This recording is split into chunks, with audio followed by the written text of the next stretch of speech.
السلام علیکم ورحمت الله وبرکاتو. نن زه در شاید میش د زلوی چاک روډ چې څه حالات یې دی سیلاب وړی دی یوې سفرې جوړې جناب اور بیمارون ته دلته شپې ډېر زیات تکلیف دی روډه دا وخت دا روډ دی د میش د اړې روډ دی دا سیلاب وړی دی یوې سفرې بیا اچھا دی دا وخت جوړ نه دی.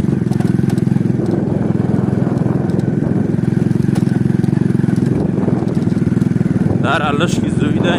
یوې سفرې څوک جوړوي نه.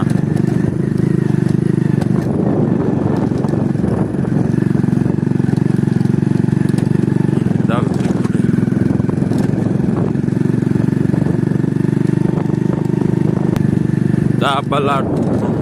ټوکړه ده چې دلته وړی و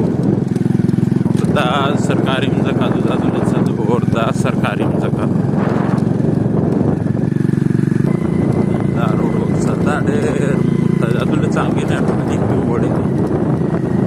غاټ ګاډی نشي ورتلی ته که چا ولې څانګې نه ما ډایرکټ مکېږي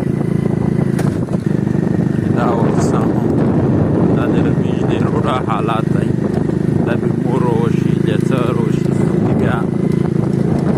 اسپتال ته رسوي ډېر زیات تکلیف یې د سیریس مریض و نشي اسپتال ته رسېدلی او دا وخت